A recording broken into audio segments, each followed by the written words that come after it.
Dear guests, dear experts, welcome all to our special event today that is devoted to the future of space travel. An exciting time to be alive when humanity stands at the edge of the new frontier, ready to become multiplanetary. Today at our event, we will dive into an exciting and inspiring discussion about the current and future innovations in space. You will meet game-changing innovators shaping our common space future and sharing about their groundbreaking work and their vision for the future of space travel. Some of the innovations and trends in space travel industry that we see happening today include reusable rockets. Companies like SpaceX and Blue Origin are making space travel more affordable with reusable rockets. SpaceX's Falcon 9 and Starship are enabling cost-effective satellite launches and potential future interplanetary missions. Second trend of space tourism. Virgin Galactic, Blue Origin, and SpaceX are leading the race into space tourism. Virgin Galactic offers suborbital flights with $450,000 per ticket price, while Blue Origin provides 11-minute trips just beyond the Kármán line. SpaceX has gone further with orbital flights, such as all civilian missions, with ticket prices reported at $55 million. Next trend, small satellites and CubeSats. Small and light-weighted satellites are dominating the satellite launch market, with applications ranging from Earth observation to communication. Advanced communication and data services, satellite-based internet services like Starlink, are expanding global connectivity, particularly in remote areas. These systems also support Earth observation, environmental monitoring, and disaster response. Space stations and habitats. Projects like Orbital Reef by Blue Origin aim to create commercial space habitats that could serve as research labs, manufacturing hubs, or tourist destinations. The space industry is expected to grow to $1.1 trillion by 2030, fueled by increasing private investments and government collaboration. However, challenges remain, including high costs, regulatory hurdles, access to space for smaller companies, and space debris management. Most of those space launches are public, and we hear about them in the news. Those three major players that I named, plus NASA, have been around for a while, and we all know them well. But there are many new space industry players and innovative disruptors who we don't know much about yet. What unique products and solutions are being built by private space companies across the globe to advance this industry and to move humanity forward? We all gathered here to learn more about them and to meet our new heroes, new pioneers of the space industry. Today, we will have a panel of top innovators, disruptors, industry experts, advancing global space industry, making space open for all, who will be sharing with us their groundbreaking work, thoughts, and visions about our common space future. And in the audience today, we have distinguished investors interested to learn about the trends and investment opportunities and the future of space. I'm Tanya Mitchell. I'm a CEO and founder of Mission2Mars.Academy, an education platform that helps global entrepreneurs in space and other industries showcase their innovations and get access to mentors and investors from Silicon Valley and worldwide. We organize startup investor roadshows in various geographic locations, helping tech entrepreneurs and investors discover new innovation ecosystems and new market opportunities. We also organize a number of virtual events that connect investors and innovators, such as Silicon Valley AI Roadshow and Startup Investor Pitch Lunch. So if you are an ambitious tech founder, you can join one of our pitch events to pitch your startup to investors. But today, our event is not about pitching, but more about connecting space industry players, helping our audience of experienced investors and maybe first-time investors in space to better understand the trends and opportunities in the new space economy and learn more about such exciting perspective for all of us as space travel. And now I'm honored to introduce our distinguished panel of experts in the space industry, agents of change, and innovators who will be joining our panel discussion today. First, we have Mission Space and its CEO and founder, Alex Pospekhov. Mission Space is pioneering the journey towards an interplanetary civilization with advanced space weather forecasting and technology that combines spacecraft, science, and AI and makes the journey of our spacecraft, astronauts, and space tourists go smoother. Alex, welcome. Please say us a few words about your company, your technology you're building today, and how you help the world, humanity solve problems with space weather. Hello, everyone. Hello, Tanya. Welcome. Thanks for Welcome. thanks for the introduction. So I'm Alex. I'm the CEO and co-founder of the Mission Space. So what we do, we help business to adapt to the solar activity because space weather is a locker not only to the new space economy but to the sustainable future of every day of our lives. What we do, we forecasting space weather events to protect space and Earth-based assets. You probably heard now there are a lot of more publications, a lot of more information about solar storms, about the effect of the solar storm and what's going to happen. That's because we're going to the solar maximum. So every 11 years we have the cycle of the sun's activity, and next year probably it's going to be like the highest high, and we will have a lot of more consequences. Since we are more and more interdependent on technology, the humankind really need to monitor space weather events much, much, much more closely than it was happened before. Yeah, shortly, that's it. Or Okay, amazing. Thank you so much, Alex. What an important role can forecasting space weather can play in the future of space travel, especially today when we're all experiencing this unpredicted earthquake in San Francisco Bay Area. Do you think space yeah. satellites would be able to predict that in the future? So to put you in the context, why it's so important about the space travel, everyone here, everyone speaking about cislunar economy, about the new moon settlements, sending people to Mars. But in the 70s, the beginning of the 70s, one of the Apollo mission was delayed to the moon.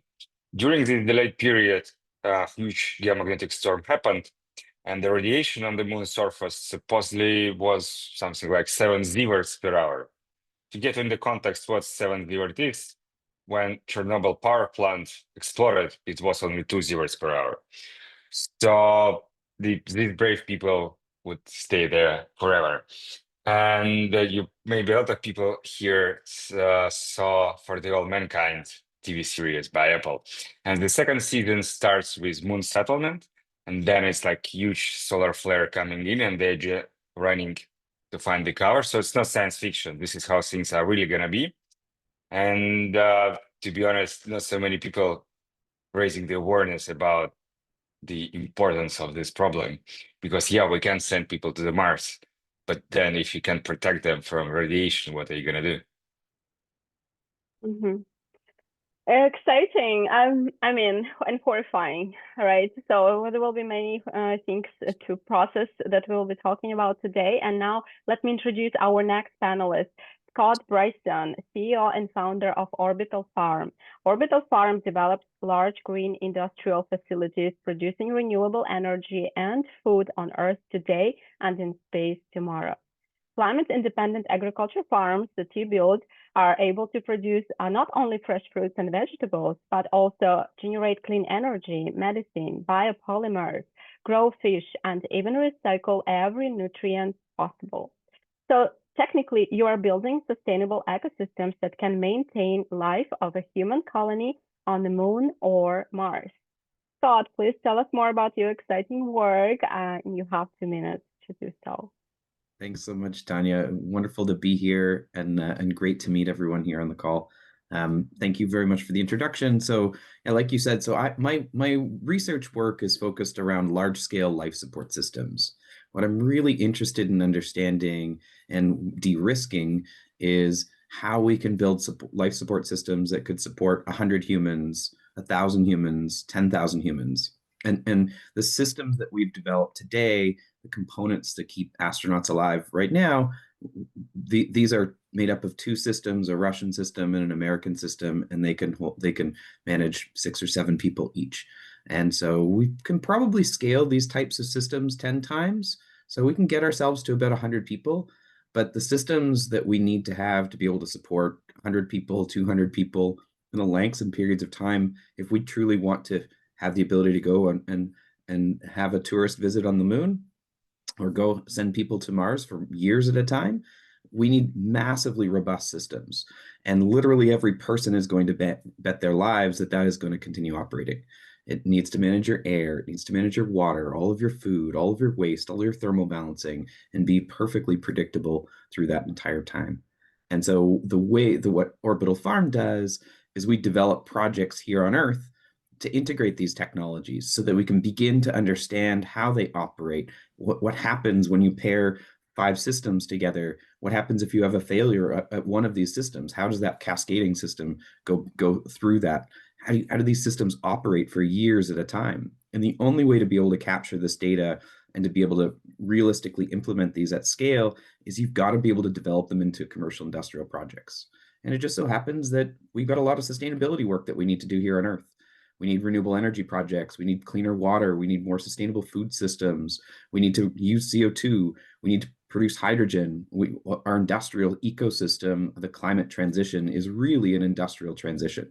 And all of the core technologies that are involved in life support system, this is the most extreme engineering environment and requirement, but it's a perfect analog for what we're trying to do here on Earth. And so we work between developing investable, bankable commercial projects here on Earth that tie into this long-term mission, and the technologies we select to do that really are deeply involved in that.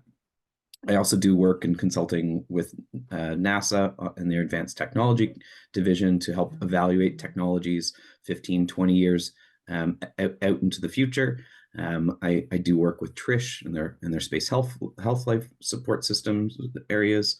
And I'm also working on a variety of technologies for research in partial gravity systems and situations, as well as tanks and storage and cryogenic fluids. These are all critical elements that we need, that the technologies don't really exist yet. And so that's a lot of my work. And I work on the investment side as a general partner in a company called Impactful Capital to drive capital and financing into these areas. So it's a lot of different things and a lot of different hats, but it's none of this is simple. It's all incredibly complex. So it's really exciting and fun. Thank you very much for having me here.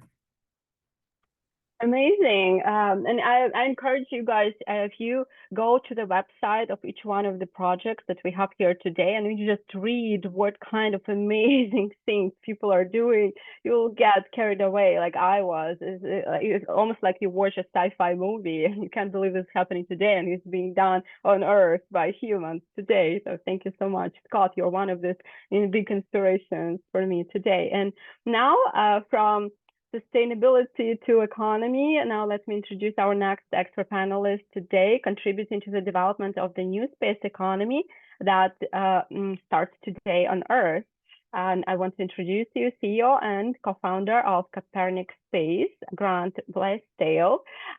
Copernic Space is empowering everyone to become a stakeholder and player in the new space economy by democratizing access to space assets. And those space assets may include stakes in the moon mission, satellite imagery, rockets, and even investments in startups. Grant, welcome. Please tell us a bit more about your exciting venture. You have a couple of minutes.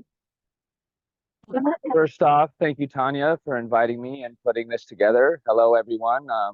Calling you from our events at Art Basel, Miami, so it might be a little noisy behind it. Quick intro on myself. I've been a startup entrepreneur for over 15 years now.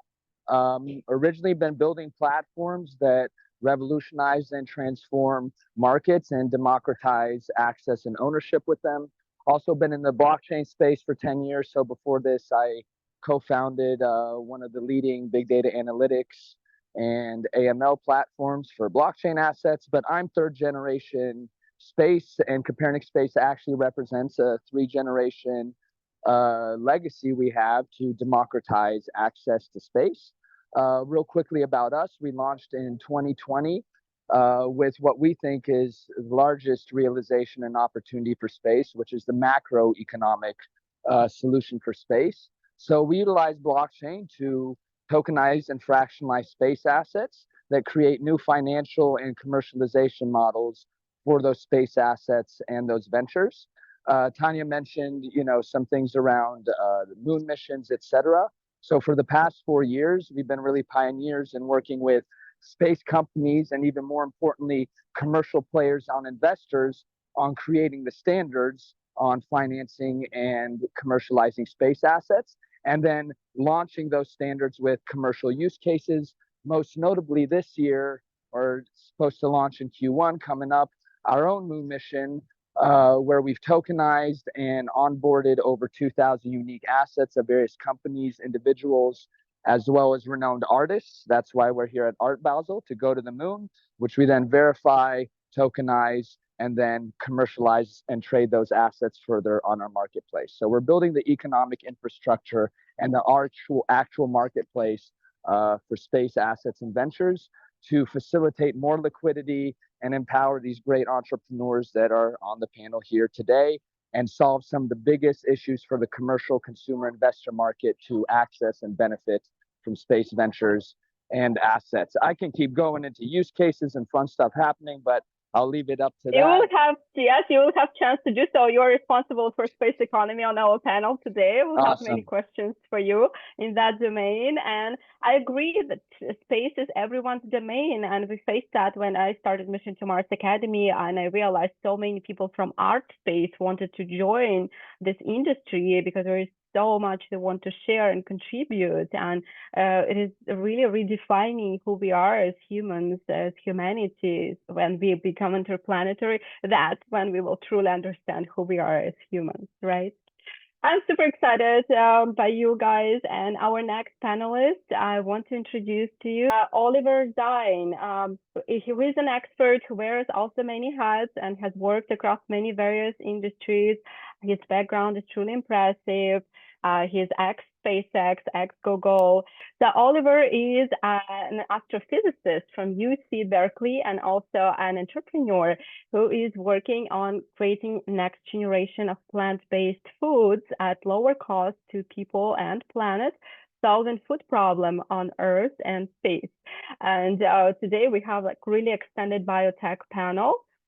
Those of experts who will be present will answer some of the burning questions about whether we will be able to grow food on Mars and on our way to moon. Let me also introduce next project too. I'm not sure if Barbara is at the Zoom event right now, but she said she will be joining us later today. So I just want to share her background as well. As honestly, this is, again, a very inspiring journey of scientists, entrepreneurs, innovators that are doing this together. And if you go to the website of Interstellar Lab, you will see so many inspiring missions that this company is doing. One of the missions I particularly got super inspired about was called Little Prince mission, which is aiming to grow first flowers and plants on the moon. And that sounds incredibly romantic to me. Other Interstellar Labs missions include placing plant growing biopods on the moon and even on Mars. And those biogenerating stations will be able to support and sustain human life on Moon and Mars. And Barbara also is working to provide sustainable food production for astronauts and space stations. Isn't it fantastic and truly inspiring? Amazing. So Barbara Belvisi, CEO and founder of Interstellar Lab, will be joining us later.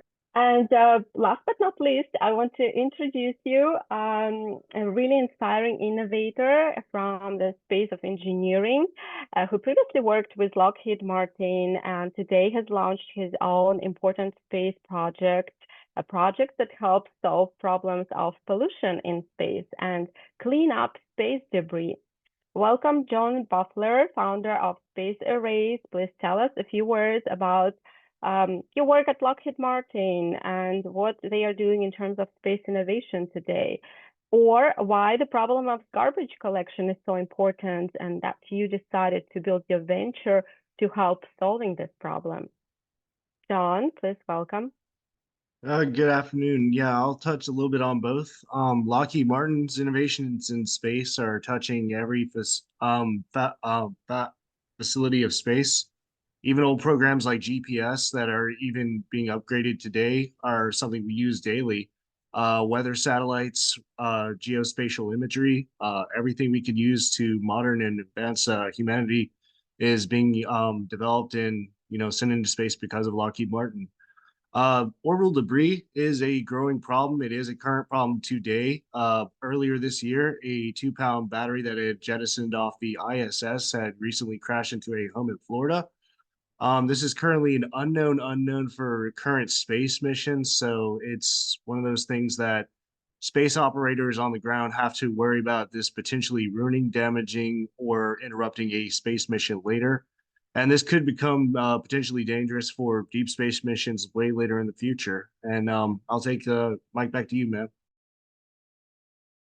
Amazing. And I think the fact that we are literally losing our audience and our speakers today due to a natural disaster emergency happening right now in San Francisco Bay Area, we just had 7.3 degree earthquake. And I think this is like a clear signal to all of us that this is a real threat to the environment, to our planet, and it is really time to think about becoming multiplanetary or preserving our planet better for the future generations. So I think this is like a perfect reality check for our discussion today. And I want to jump into our discussion questions that I will be asking to all panelists, because I know that due to this situation, some of you will be coming in and out, or somebody might have to leave earlier, but I still want to encourage, if you can, stay with us as long as possible, and you will learn so many insightful things from our panelists. So what do you guys, and I'm now asking everyone, what excites you most about the future of private space travel in the next decade? What do you think will be happening in our lifetime? How likely we are to adopt mass space tourism and travel to Moon and Mars, and what is going to be happening in this field? What are your predictions? Who wants to go first? Just unmute yourself. I think just unmute yourself if you want to speak, and don't wait for me to like hand you the word. Okay, Scott, please. Yeah. So I think just this week alone, things have changed. Where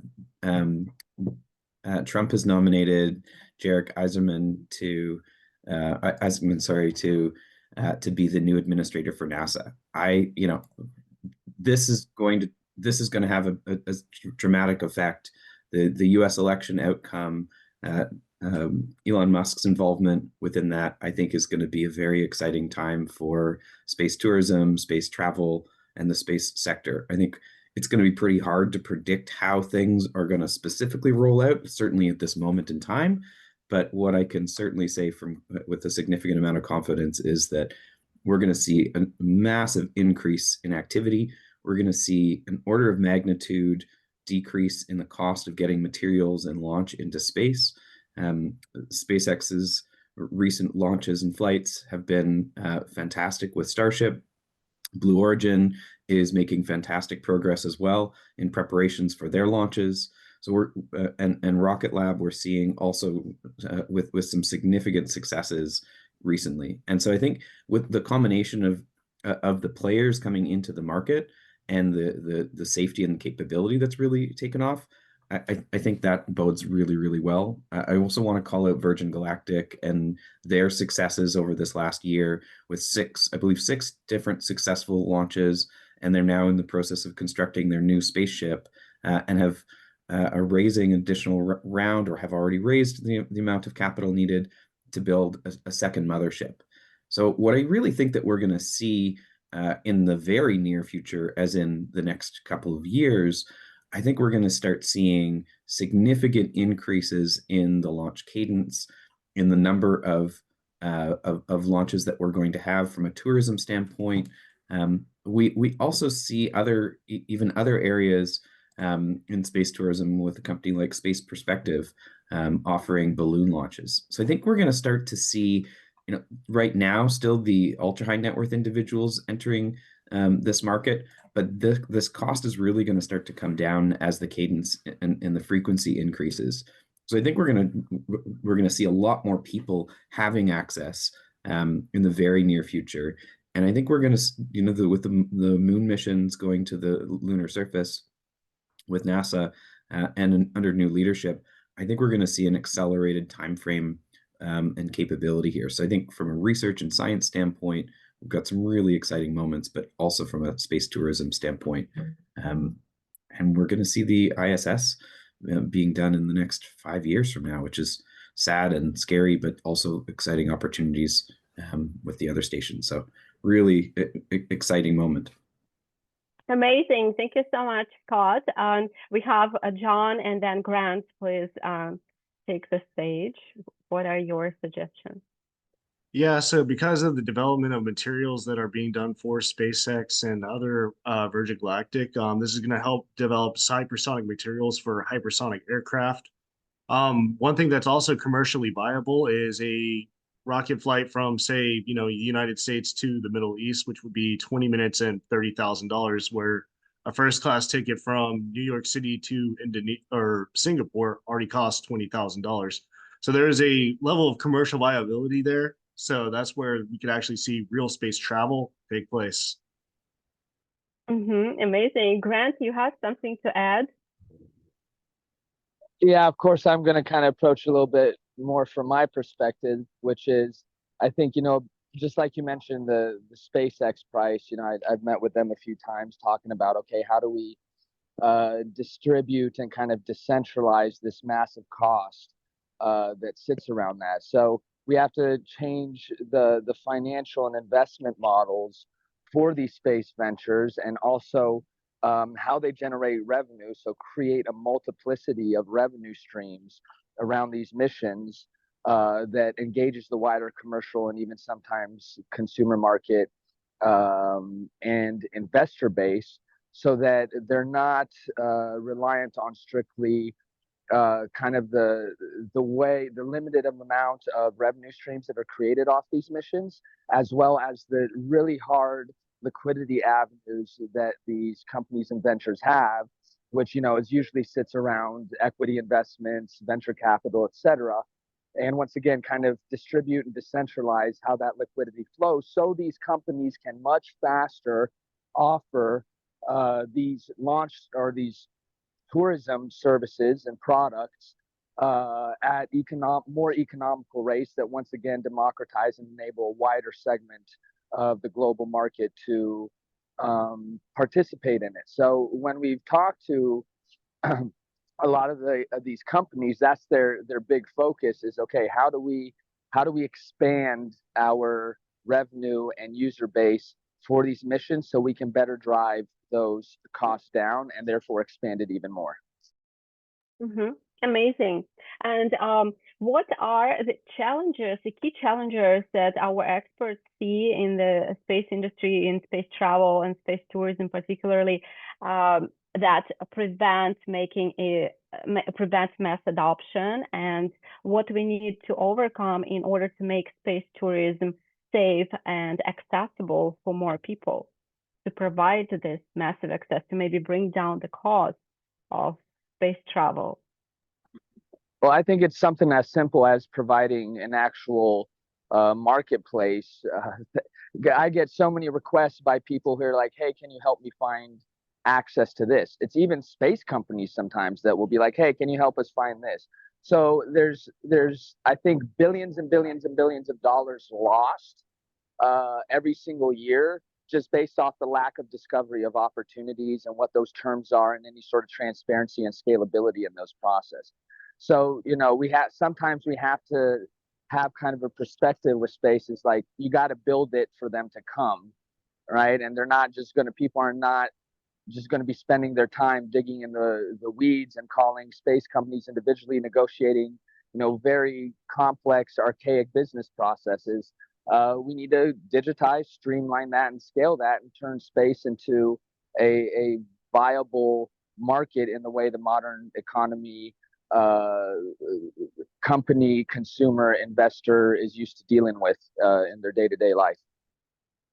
Grant, and I have additional questions to you on space economy. What are the key problems and trends you see in space economy in general today, and how does your platform empower individuals or investors to participate more actively in space economy? Maybe what are the opportunities for investors today to become more active players in the space domain? So how can your platform help investors to make those decisions? Yeah, I'm a use case driven guy. So, we segregate this term space assets into two types, what we call real world space assets. So that's like payloads, the payload space, the payloads themselves, satellite data, IP, eventually these tourism sort of assets or services, and what we call financial space assets, right? So these are, once again, the mechanisms and the models to provide different investment avenues and more liquid investment vehicles for the investors, which is a big issue in space as well. Like, I get to invest in space. It's a hard to access, big tickets, quite complex, but then there's like a 20-year liquidity event timeline for those investors, right? And we've seen what kind of bottleneck and troubles that's already creating. So I'll give you just two use cases on both sides of that fence. With our moon mission, we worked with some leading players in the space industry to create a standard on how do we tokenize and commercialize their payload space on moon missions in new ways, right? And one that engages a wider segment of the commercial market. Revolutionizing how people access and who and what goes up is one thing. The holy grail that a lot of people are missing is that turning what is going up into assets themselves that have their own commercial viability on the marketplace, right? So once again, through what we did with our moon mission, we took our payload, tokenized it, fractionalized it according to all these clients who are coming in, and that's going to go up. But once again, the holy grail is the verification, tokenization, or resale of those assets further on the marketplace.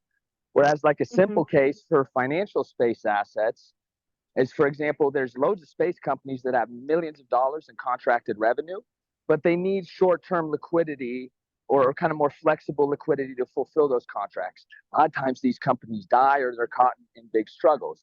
They can't really go to VCs for that. It have to be a whole big equity round. Banks don't know how to service that at all. So there's a big issue right there in the market. So we created something, for example, called the Space Pool Bank, or we call it space staking sometimes, where you package that, you leverage that contracted revenue, okay? You make that an offering and listing to the wider commercial consumer investor base and say, okay, we need 500K, we'll give you a 15% interest rate on it.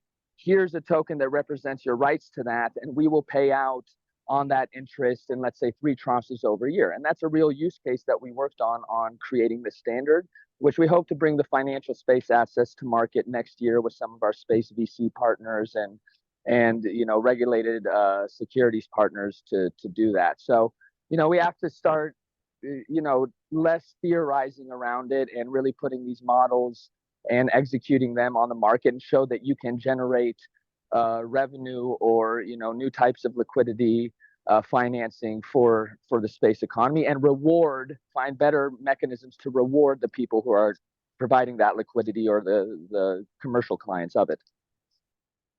Amazing. Thank you so much, Grant. I feel like I attended like a really in-depth.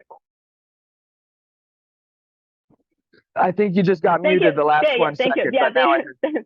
Yeah, compliments. That it sounded it. like a complete course of space economy, which we need to teach now our government decision makers as well. And we had John, who also wanted to contribute on speaking of biggest challenges humanity needs to overcome to make space tourism safe and accessible for all. John? Yeah, so like SpaceX is doing now, which is repeatable and scalable and lower cost launch. That's what we need. From the 80s, we saw the Challenger. We've seen rocket explosions. So we've seen people die on a, space mission. So because that sentience still with the public, once we find a safe, reliable, repeatable method of transport and people are willing to go on it and it's as safe as a commercial flight, you will see a large population willing to invest their dollars into doing this. And I would do it. Who wouldn't go on a space travel? By the way, our expert panelist, as an icebreaker, I want to invite everybody to share what kind of space travel experience you would choose if you could choose, like from a menu card, what kind of space experience you would want to buy if you were to buy it, if it would be on a marketplace. I mean, I'll take that. I definitely, before the end of my life, I absolutely would love to spend a few days on the lunar surface for sure. No question. Like a week there would be an amazing part of a goal that I'm trying to enable. To echo John's, I think yes, please. I think the safety is a critical factor that is a main inhibitor. I think cost is an inhibitor, but we have a significant number of people on the planet that have a significant amount of wealth, and their vacations and their expenditures exceed the cost of these tourism trips that are available today. And so I think safety really becomes the core limiting factor today. I think that what we've seen with the successes, like we mentioned before, this is really starting to come down. I do have doubts, John, when you're and when Elon talks about point-to-point travel on a rocket. I do have doubts that is really going to scale to an airline component, only because of the risks and the single points of failure for that happening, and the G-forces and the stresses on that. I just don't realistically see that expanding out and being sort of at the scale of private flights or private jets. I do see, though, Virgin Galactic's space platform as something that could be point-to-point travel, not quite 20 minutes across or 40 minutes across the entire planet, but certainly within significant hypersonic speeds that you're going to get across the planet in an hour sort of time frame. I think that when I think about long term, and I think about safety, and I think about scale, I really see that as a massive platform and realistic platform. Another company we're not talking about is Vast. Vast Space is coming online, and they're making incredible traction, and really also have a very similar type of ambition of building their own orbiting station and offering 30-day mission experiences in tourism. So I think these are going to be again, getting through the safety proving standpoint, getting through having those systems that can really sustain people. This is a really important part. Obviously, my Scott, I have more questions to you about building sustainable colonies, but we're going to get there a bit later. And now I actually want to include in this discussion Mission Space. Alex had to run, but we have Marie Glazkova, who is the PR spokesperson for Mission Space. And speaking of sustainability, we cannot miss the subject of space weather. And maybe, Marie, you can tell us a little more about the technologies that you guys are developing. And speaking about the weather in space, how does space weather forecasting impact safety and scalability of space travel? And maybe you can share some of the recent breakthroughs in space weather forecasting and its implications on private space travel, space sector in general. Marie, do you want to share with us some exciting facts? Yeah, space weather, it was something that is it always was here. It's nothing new there, but we just learning how to use the data, how to predict the critical events, and how to mitigate the risks. Varda Space Station, Axiom Space Station, all those companies who are building our future homes, let's say, they are all they just started to ask the questions, something like how we can send people there, how they can live there, and how we can make this all affordable and safe. So yeah, with all those launches becoming cheaper and satellites becoming smaller, yeah, we're trying to help businesses to build the safe environment. For instance, now all those all this data, it comes from NOAA and European agencies, and it's mostly used by scientists at NASA and other agencies. So you need to be like at least PhD to work with the data, and you need to, if you're a commercial space company, you need someone on your team to work with the data, to predict, to find the launch windows, and to be sure that your assets and people both are safe. We're working towards like more cheaper and more sophisticated tech at the same moment. So now agencies, they're tracking like a few parameters, like 3 or 5. We're going to track 17, like density of plasma, also like different particles, and we can say 100 hours before the critical event that something is going to happen, and we also tell you how you can mitigate the risks. For instance, you can change the orbit, you can change the date of your launch, things like that.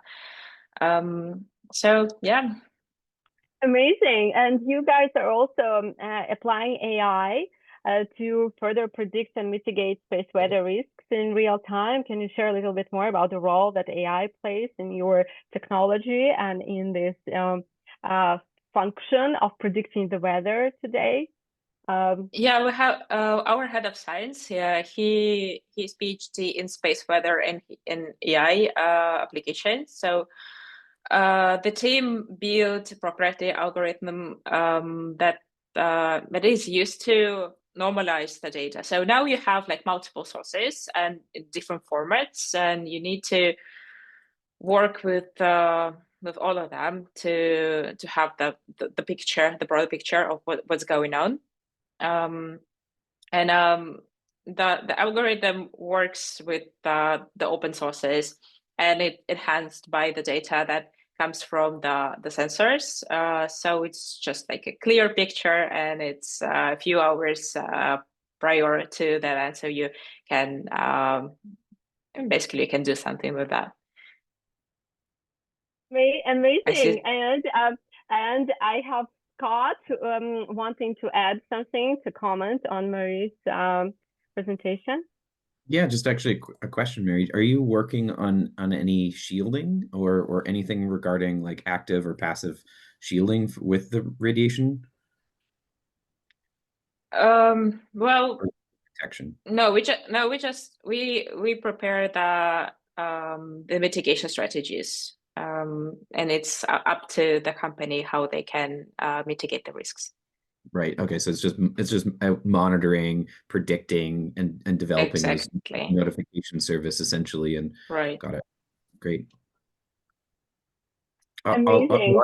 Yeah. Or Mary, one of the things I read today was there's a researcher out of, I believe, the UK who just published today on predicting Earth weather 15 days out for accurate, which is with like 97% improvement in accuracy on Earth weather using an AI modeling system from that standpoint, which is it's a really big deal to be able to do that. But I would definitely encourage you to take a look at the press from today on this, because maybe taking some of those learnings and applying that to the significant increase in data that you're processing could also help your prediction. There's a company, Tomorrow AI.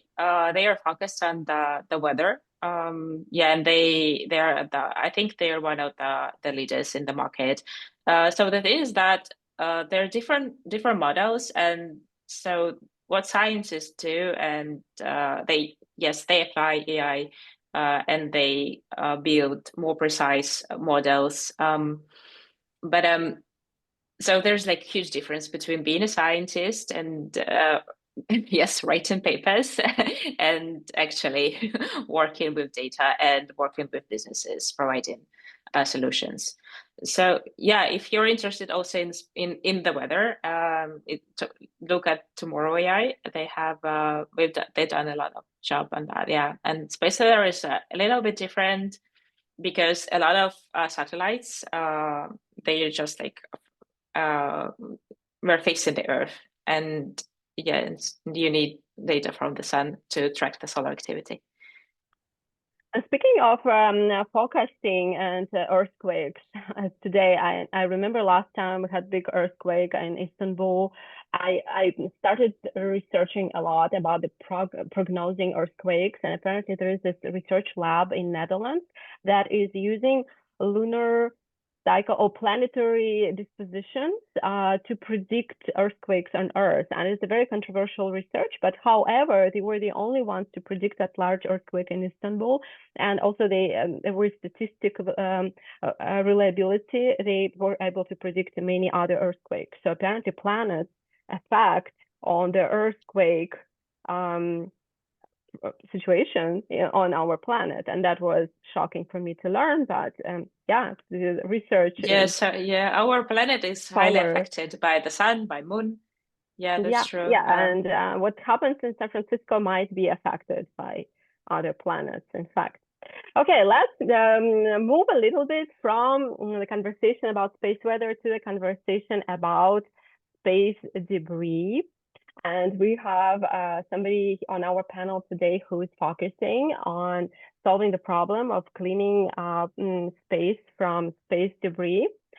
John Buffler, who is Array Space. I want to ask you, with this increasing number of satellites and space tourists, space debris cleanup is becoming a critical long-term mission for private space travel. So what is being done to solve this problem today? What are innovative technologies that are being developed to tackle this space debris problem? And what is not being solved? And what are the current problems that we struggle to solve? Yeah, so I'll start that from the latter. The current issues that we're having with space debris in general are specific positioning and timing, and it's known as space domain awareness. So we might have satellites, we might have ground-based aperture tracking things in orbit. However, we don't know its exact precise spot at that specific time. But we can definitely have great estimations on where it is going to be and where it plans to be and how we can mitigate that. So the current efforts for space cleanup, there are only a handful of startup companies. There are also a few established companies such as Northrop Grumman and the Aerospace Corporation that have performed successful re-entry missions. There have been other scientific advancements from NASA, which was space lasers to take down particulate size matter. There have been other avenues of approach, which was coating the entire atmosphere with a metallurgic powder to weigh everything down to bring things into orbit, which may not be the best option, but that was at least an idea floated. There are innovations happening now to mitigate space debris, and yeah, space debris is becoming an issue with current space missions. We do have to wait for space windows for launch windows for space travel because of space debris. Overall, I believe we'll be able to knock this problem out within the upcoming next 5 to 10 years. Amazing. And how can you, according to your opinion, how can we better minimize space pollution in the future? Maybe some of a preventative action. And is there a financial incentive for private companies or governments today to address this space debris problem proactively? Or it is more, is there a financial incentive, or it is more a question of ethics and regulation for those players? Yeah, so currently the FCC has fined Dish Satellite $150,000 for not maintaining their mitigation orbit. The FCC has stood firm with their fine, and they do plan on fining others. There's currently every competitor that could be in space has a space asset they may have lost track of. They have now liability from FCC. So there is risk to that. ESA has also pushed out a lot of money for the deorbital mitigation. DoD and NASA have also put out government contracts which are indefinite delivery and indefinite quantity to start just dropping space trash. We need to start taking better care of environmentalism in space. There are a few approaches to doing this. The main thing is making sure that your deorbital mitigation plans are astute and you have extra fuel on board to complete a deorbital mitigation cycle. Certain things is NASA has high school competitions where they are sending high school built spacecraft into orbit, which is great, but we do need to start prioritizing who does get orbit, who doesn't get orbit, and when to exit orbits appropriately.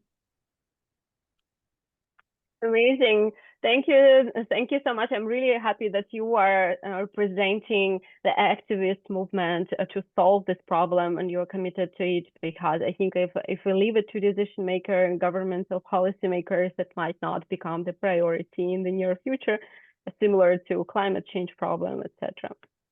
Now let's speak about building sustainable colonies on Moon and Mars. And we have Orbital Farms and Scot Bryson here, who is actually working on that mission. How exciting is that?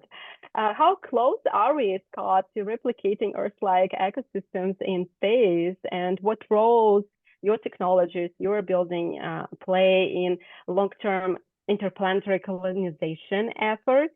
Do you think we will be able to farm and grow food and build colonies on Moon and Mars? Definitely, we can grow anything we want. Right now, like I live in Toronto. There's a greenhouse that's an hour and a half drive from here. I can buy mangoes, guava, papaya. They're going to start doing dragon fruit in greenhouses right here. And so we have the capabilities. We have the technology to be able to grow any type of food crop that we want. It really comes down to a question of how big and how much mass, how much waste it's going to produce, knowing the protocols, knowing the lighting recipes, knowing the nutrient recipes, knowing how to maintain and keep those plants alive when we normally grow them in a field, or they're naturally found, or if they're on a tree that takes 8 years to bear fruit. These are really some of the questions. Not me, but Biosphere 2 in the United States began in the 1980s to be able to create massive greenhouses and replicate Earth's ecosystems. In large in part, it was a massive success. It's still operating today, and it's still it is the largest enclosed structure. It pointed out social failures and the team composition and how you keep humans locked into a container for a couple of years at a time. And so we've learned a lot since then on those elements. We learned a lot on carbon dioxide, and there was excess amounts of carbon dioxide in there. And then we also learned that there wasn't enough protein, and the time that the astronauts spent on managing their food systems was significant and burdensome and a problem. And so there are issues and social issues and design issues that need to be worked out. So at the fundamental level of the question, absolutely, we're going to be able to do this and produce really any type of food that we want. There are sectors even for being able to grow animal products. Cellular agriculture has made massive strides. You can now buy some of that food product. You can even have it delivered if you live in Singapore. Beef that is actual cow meat. It's taken from samples, and then they continue to grow those muscle cells. But it is the same DNA. It is a portion of a cow that has been grown, and so we'll be able to bring these types of components and food production systems to any of these places that we want. There the nuance. The devil's always in the details with these things. It's how you're going to recycle that water, how much water you need to recycle. Can you miniaturize that? Getting to these optimized systems And you mentioned Interstellar Labs. They're working on some components from a plant growth chamber standpoint and really creating these optimized systems for these environments. So fundamentally, the answer is yes. The specifics into what we're going to do, this is really where the nuanced challenges, the great investment opportunities are, and the great thing about these pieces in the life support system is really the hard part. Launch is being solved and by the two richest people on the planet. It's going to be solved by the time that we're ready to go to these places. It's really going to come down to our food, our life support system, getting to larger scales. This is a big gap that we're not really focused on. I'm focused on it, but there are very few people that are focused on doing this. This is really where I see a major challenge, and it's not something you can accelerate. You can't just, hey, we'll just go through the scale up process and roll the dice. We think this will work on Mars. Go spend 3 years there. Good luck. There are significant challenges, and you literally have to integrate things and operate them for years at a time. So it's not going to scale at the same way that we normally see the space sector scale and grow. But those are the challenges. I'm really proud of the work that you've done in this space, and I think it's really super important. And also, I wanted to hear more about how your technology can also help address this food insecurity, food crisis problem that we have on Earth today, and it might be even more critical problem than the one that we anticipate to have in space or in those other planets. So, do you guys actively work on solving those problems, and what is being done, and how your technology can help troubleshoot these issues? Yeah, it's a really important point, and so the work that we do is actually mainly focused here on Earth. It's the technology selection that we use here on Earth that can be used in the extreme environment situations. That's the really important. So it's really Earth first with this long-term vision for which technologies we can use. So when you're designing an elegant system, when you're trying to design a life support system, for example, you can't have a process produce a waste product that's going to poison your water, that your water treatment plant can't pull out some wastewater component of it. And so you have to completely, you can't bring that piece of technology on your space mission. And so you have to redesign that process. So it's really critical to think about this really integrated system from the very, very, very beginning. And so that's really what drives these technology selections. So when we're looking at food production projects to develop here on Earth, we're looking at, well, let's take a waste stream product from a food product that we know we're going to want to have. So cellular agriculture is a good example, or other biotechnologies to be able to produce proteins. These types of different systems that can make food products that can be used today in animal agriculture and aquaculture feeds, in ready to drink meal food products, in vertical farming systems that could produce and grow crops locally for a salad company, for example, or working with a food manufacturing company and the ingredients that they're currently importing from South America into North America, setting up a manufacturing facility locally right by their factory and allow them to grow those ingredients immediately there. And the lights that we choose to use are ones that could work in the space environment. The water and the engineering that we go through and the effort that we go through to recycle that water, we take that to the next level beyond what you normally would do and just flush the water down the stream. And so it's applying the engineering and the systems design thinking to these food systems that we're doing here, but still making something investable that is still commercially viable, but it gives us that test bed to be able to de-risk that. And then we're going to be able to monitor that technology for the next 20 years, 30 years. We're going to have that stable, reliable system that's going to operate producing food for a food company and an ingredient that they otherwise were importing, and now they're locally sourcing it. And so it's really in this business model development, it's really in the systems engineering development component. That's really, and we're a systems integrator and making these assets into something that investors can, take a look at and evaluate now and not wait 20 years to know, well, maybe a market will develop for space tourism. We know people are eating food today, and this company is going to buy those ingredients tomorrow. So that's the way to think about how we approach this challenge. Amazing. Thank you so much, Scott, for your informative, extended presentation. That's what we really need today, more information.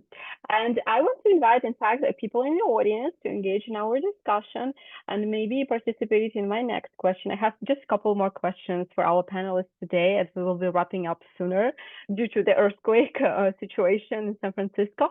And some of our panelists were not able to join because they are under evacuation order, apparently. But still, speaking of evacuation, how close are we to traveling to Mars and becoming truly interplanetary species? How soon you think humanity will achieve this interplanetary status? Or this is just like a beautiful vision, a dream that is being sold by big space companies to basically sell us on these products and services? Who has an opinion? I might not see I can give some necessarily insight on this, hands. yes. Yes, John, please. Yeah, What is your so for perspective? us to travel to Mars, probably sooner than we think. To colonize Mars, live on Mars, and be comfortable on Mars, years, decades, possibly a century. Reason being, banana trees take years to grow, just on Earth, period. So now you want to vegetate a desolate planet, that's going to take multiple years on years just for growth, just for plant growth. So I'd say Yep. 20, 30 years. Yeah. Well, we are apparently waiting for the right time window, right? Because it also needs to be scheduled, and it's not according to the Mars orbit and Earth orbit intersections. It's not like every year we can go there, but Elon Musk is promising 2050, Mars 2050.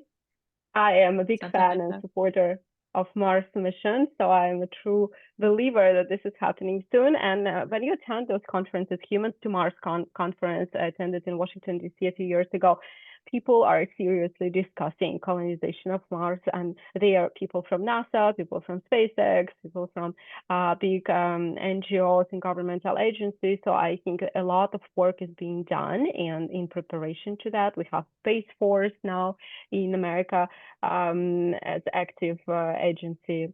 So I really think this is happening, and it might happen in our lifetime.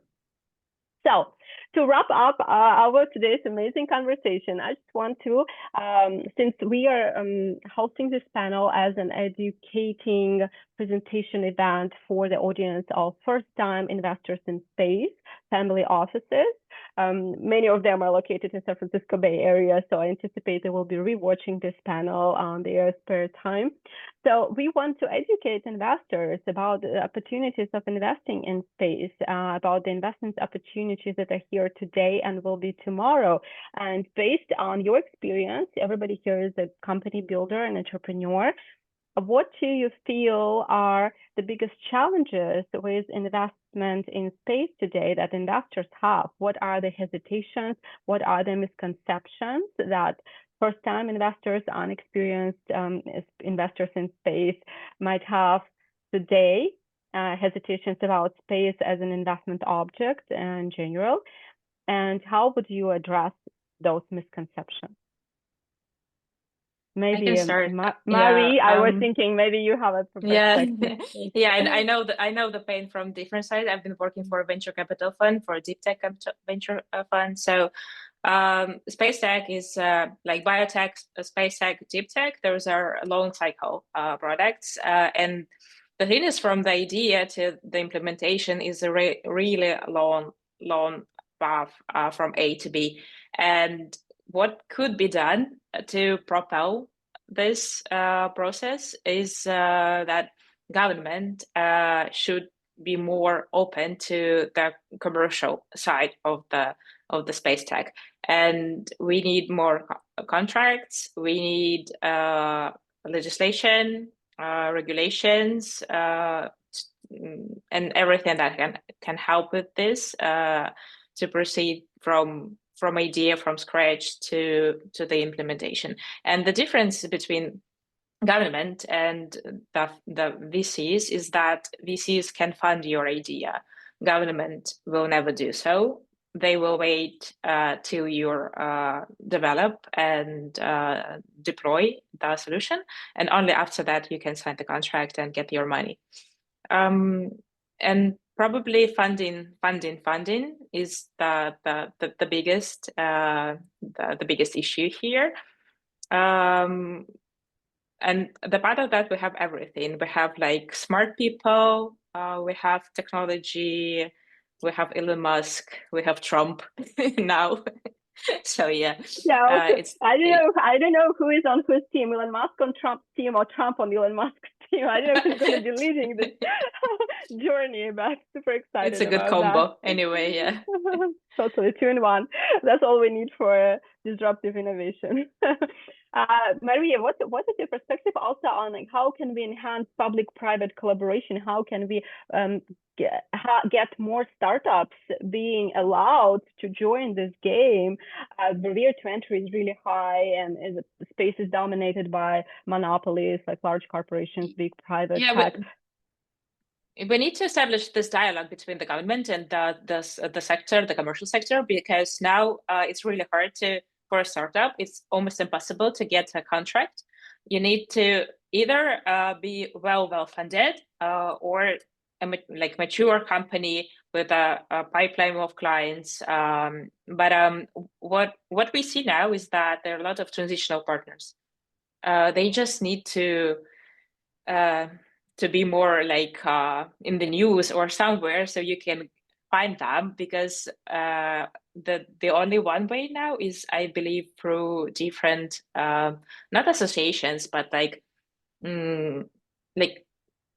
partners who can, like intermediate people who can bring you to this partner who can then deploy your solution to the government. So this is also like a Frankenstein would be much easier for us to have this like a more transparent way of collaboration between sectors. Thank you so much. And Scott, you wanted to add something to Marie's comment? Yeah. I think the sentiment is correct from a government standpoint, coming in and supporting things, but I think we now have a new model that has really been pioneered through the space tourism angle. Actually, one of the major inhibitors for space, and why we haven't gone to space over the last since going to the moon before, who's the customer? What is the business model that's taking us there? That's really the reason. And to Mary's point, that has traditionally been the governments agreeing to buy services or products in the space domain. And this has been the main problem. Who is that customer? But one of the thing that has shifted, and what's important for investors to understand, the change that we're on right this moment, is Starship's capability of launch and the cost of decreasing that cost to bringing materials into space. This is completely game-changing, because it now opens up the possibility for tourism to be that customer, for supporting people, the space weather monitoring, the food production systems, the power generation systems, the storage of assets, and ability to service the capability. And then what Virgin Galactic proved was that they could pre-sell tickets to get access into space. And same with Blue Origin, proved that with New Shepard. And SpaceX proved that with some of their commercial launches. And this ability to be able to pre-order and demonstrate that customers are willing and want to be there, and that you're fulfilling that customer need, this is what investors need to see. This is what startups need to start fulfilling. And so I think we're right at this moment where we've got this massive increase in capacity for launching 150 tons of material into space each time. We've got all of these companies still building satellites that are 10 kilograms, 50 kilograms, like getting to the scale and the launch cadence that SpaceX is building the capacity for. We're nowhere near at the ability to be able to produce the materials and things to launch into space yet. That's going to be the biggest problem. Now, SpaceX doesn't have that issue because they're launching satellites for Starlink. They're their own customer. But what the opportunity for investors and startups and companies really, I think, comes down to, and the thing that could catalyze this could be space tourism, that with a significant number of people that are committing and saying, build this and we will be there. We want to go and spend 3 days on the lunar surface, a week on the lunar surface, a week, 30 days in space on a space station. That then sets up the customer, that then sets up the revenue stream, that then sets up the all the startups that can go and build the services to support that. This is the moment in time that we're very lucky to be part of, and for investors are very lucky to be involved in right now. Sorry, that was very long-winded, but exciting. No, it's like perfect conclusion to our discussion today. My last and final question to everyone is that if you were to give one piece of advice to a first-time investor in space economy today, what would that be? Deep tech, sometimes it could take months and years to develop. It's not a software solution that can get developed and implemented fast. The margins may not be as high. However, the downstream technology that your startup may develop, it could become something better later. So royalties off that in perpetuity would be beneficial. Marie, thank you. John? Yeah, just like I can echo John's words. Like, yeah, you're here because you don't want to invest into next Instagram or next, I don't know, like email client. You want to invest in something really cool, like in the space tech, deep tech company. You want to go to the moon, you want to go to the Mars, you need to wait, but it's worth it. How about becoming the next space travel ambassador and recording your name in the history of humanity? There are only a few of those spots available for the pioneers, and then everybody else will be already in a very crowded space. So I highly recommend that we need to. This is the goal of our event, to popularize investing in space. John wanted to add something. Your final remarks, advice to investors. Oh yeah, like I was saying earlier, is that we have Bluetooth because of NASA. We have airbags because of NASA. We have spacesuits. We have cool material because of NASA. So remember, like your startup that you're investing in, that could be an AI startup. It has a space commercialization. It also has a private commercialization. So just remember that when you're investing with startups. Absolutely. Amazing. And I want to thank all our panelists for your incredible expertise, for the amazing and super inspiring work that you're doing today. Elon Musk said, we want future to be inspiring. Otherwise, what is the point to wake up in the morning and leave, right? So I want to wish everyone great success and inspiration on your journey of becoming the part of this growing space economy, in investing in space, building innovative solutions for the generations to come, to conquer Moon and Mars. And it's truly inspiring to imagine humanity becoming interplanetary. What an exciting time to live in. And thank you again all for your insightful remarks and comments today. And it was Tanya Mitchell, Mission2Mars.Academy. Wish you so much, everyone.